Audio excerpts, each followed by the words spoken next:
اب میں کچھ باتیں حضرت امیر معاویہ کے بارے میں کہنا چاہتا ہوں، اس لیے کہ وہاں اس میں نے حضرت معاویہ کے بارے میں یہ تو بہت شدت کے ساتھ کہا تھا، اور میں اب بھی اس پر قائم ہوں اور پوری طریقے سے قائم ہوں۔ میرا مستقل موقف یہی ہے کہ حضرت معاویہ رضی اللہ تعالیٰ عنہ کے دور خلافت کو ہم خلافت راشدہ میں شامل نہیں سمجھتے، اہل سنت میں سے کوئی بھی نہیں سمجھتا، لیکن اس کے ساتھ میں نے حضرت امیر معاویہ کے کچھ مناقب بھی بیان کیے تھے تاکہ پلڑا جو ہے ترازو کا اس کے دونوں پلڑے سامنے آ جائیں۔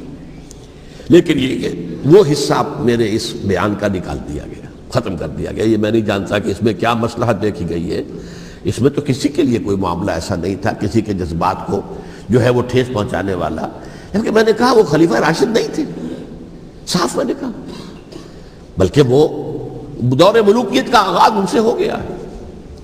بلکہ جب ایک صاحب نے یہ کہا کہ کربلا کے بعد سے دور ملوکیت آ رہی تھی، تو میں نے کہا نہیں جناب، دور ملوکیت تو 20 سال پہلے پوری ہو چکی تھی، شروع ہو چکی تھی۔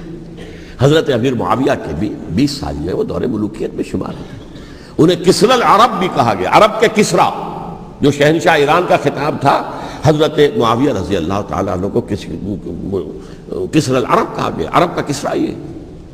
لیکن دوسری طرف یہ ہے کہ وہ صحابی رسول ہے رضی اللہ تعالیٰ، حضور کے برادر نسبتی بھی ہیں، حضور کے صالح ہیں، ان کی ہمشیرہ ام حبیبہ حضور کی زوجہ محترمہ ہیں، ام المومنین ہیں، ام حبیبہ رضی اللہ تعالیٰ عنہ۔ پھر کس قدر معتمد علیہ تھے حضور کے کہ کاتبان وحی میں شامل تھے، وحی کی کتابت کرنے والے چند لوگ تھے جنہیں کہ حضور کہتے تھے کہ اب یہ آیت لکھ لو، ان میں سے ایک امیر معاویہ بھی رضی اللہ تعالیٰ۔ تو بڑے توازن کی ضرورت ہے۔ دیکھیے صحابہ کرام کا جہاں تک تعلق ہے، اہل سنت کا موقف یہ ہے کہ صحابہ کلہم عدول، صحابہ سب کے سب نیک نیت ہیں، اور ان کی روایت جو ہے قبول کی جائے گی، رد نہیں کی جائے گی، ان پر کوئی جرح و تعدیل نہیں ہوگی، اس لیے کہ ان کا تزکیہ محمد الرسول اللہ صلی اللہ علیہ وسلم نے کیا تھا۔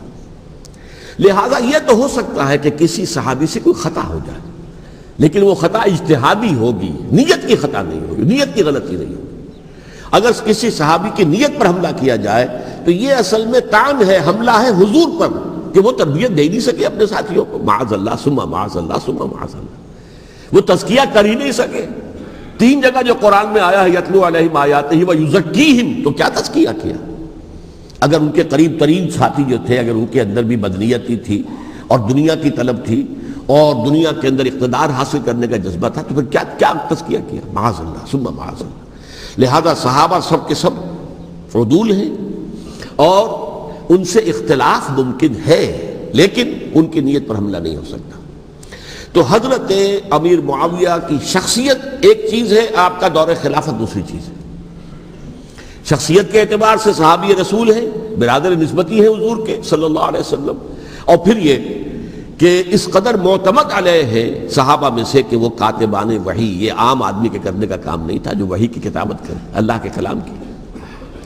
البتہ یہ ہے کہ جیسا کہ میں نے عرض کیا، ان کا دور خلافت راشدہ نہیں ہے، وہ ملوکیت کا دور ہے۔ یہ میں نے جیسا عرض کیا، میں نے ایک صاحب نے جب یہ کہا کہ ملوکیت شروع ہو رہی تھی، میں نے کہا شروع نہیں ہو رہی تھی، ملوکیت تو 20 سال پہلے شروع ہو چکی تھی۔ اسی طریقے سے ایک صاحب نے کہا تھا کہ اسلام کو قائم کرنے کے لیے حضرت حسین میدان میں آئے، میں نے کہا یہ بھی غلط ہے، اسلام تو 60 سال پہلے قائم ہو چکا تھا، نبی اکرم صلی اللہ علیہ وسلم کے دست مبارک سے اسلام قائم ہو گیا، جاء الحق وزهق الباطل ان الباطل کان زہوقا، پھر 30 برس تک وہ کامل شکل کے اندر قائم رہا۔ تو اسلام جو ہے وہ جو ہے در حقیقت اب قائم کرنے والی بات نہیں تھی، البتہ اس کے اندر زوال شروع ہو گیا تھا، اس زوال کے عمل کو روکنے کے لیے حضرت حسین میدان میں آئے۔ یہ ایک چیز کو صحیح تاریخی پرسپیکٹو میں رکھنا، تو جس طرح سے دین کو قائم کرنے کے لیے دیکھیے قائم تو کیا محمد رسول اللہ صلی اللہ علیہ وسلم والذین معہ رضی اللہ تعالیٰ عنہ، انہوں نے کیا تھا۔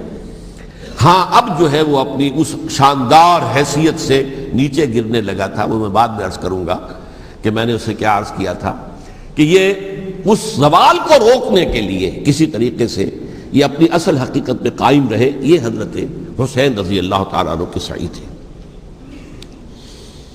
اچھا، حضرت امیر معاویہ کے جو 20 سال ہیں وہ پورے امن، سکون، اطمینان، کوئی جھگڑا، کوئی فساد، کوئی اختلاف، کوئی باہمی فانہ دنی، کچھ نہیں۔ 20 سال. یہ بھی تاریخ کی بڑی چشم کشا حقیقت ہے جو عام طور پر لوگوں کے علم میں نہیں ہے. سبائی بھی دبتے رہے. حضرت امیر معاویہ کی حکومت اتنی مضبوط تھی, کنٹرول, کہ ان کو کچھ سر اٹھانے کا موقع نہیں ملا. موجود تھے, دبکے رہے. جیسا کہ میں نے کہا, ریولیوشن کے آخری مرحلے پر آ کر جو مخالفین ہیں وہ دب جاتے ہیں کہ پھر دیکھیں گے, موقع ملے گا تو پھر لیں گے ان سے حساب کتاب. 20 سال رہے ہیں پورے امن کے. 10 سال کے بعد یعنی درمیان میں ہے حضرت امیر معاویہ کا عہد خلافت. ایک صحابی جو کہ بزرگ صحابہ میں سے ہیں, مغیرہ ابن شعبہ رضی اللہ تعالی عنہ, وہ آتے ہیں اور وہ کہتے ہیں کہ دیکھیے امیر المومنین, کتنی بڑی خانہ جنگی رہی تھی مسلمانوں کی آپس میں, اور اب بھی اگر آپ کسی کو نامزد کیے بغیر چھوڑ گئے امت کو تو پھر خانہ جنگی ہو جائے. 1 لاکھ اس وقت جو ہے وہ ہلاک ہوئے تھے, نہ معلوم اب کتنے ہلاک. لہٰذا آپ اپنی زندگی ہی میں نامزد کر دیجئے کسی کو خلیفہ, ولی عہد بنا دیجئے.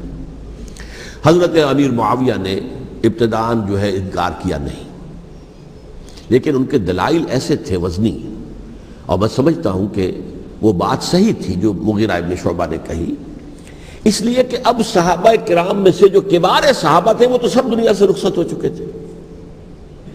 اب تو یا صغار صحابہ رہ گئے تھے جو حضور کے زمانے میں بچے تھے, حضرت حسن, حضرت حسین, عبداللہ ابن زبیر, یہ بچے تھے نا, یا تو وہ تھے, اور یا بالکل نو مسلم تھے. اور نو مسلموں میں بڑی تعداد وہ تھی جو ایرانیوں کی تھی, شامیوں کی تھی, ادھر کی تھی, ادھر کی تھی. تو ان کو تو ظاہر بات ہے کہ تربیت نبوی سے کیا خلافت راشدہ سے بھی اکثر و بیشتر کو کوئی حصہ ملا ہی نہیں. تو اس صورت میں اب وہ اعلیٰ ترین معیار پر حکومت کے نظام کو قائم کرنا ممکن نہیں ہے. کوئی قبائلی عصبیت جب تک حکومت کی پشت پر نہیں ہوگی, حکومت مستحکم نہیں ہوگی. یہ گویا کہ ایک جس کو کہتے ہیں کہ حقیقت بینی, واقعیت پسندی, ایک آئیڈیلزم ہے اور ایک ریئلزم ہے کہ آپ فیکٹس آن دی گراؤنڈ کو غور کریں, سوچیں اس کے اوپر اور پھر کوئی فیصلہ کریں.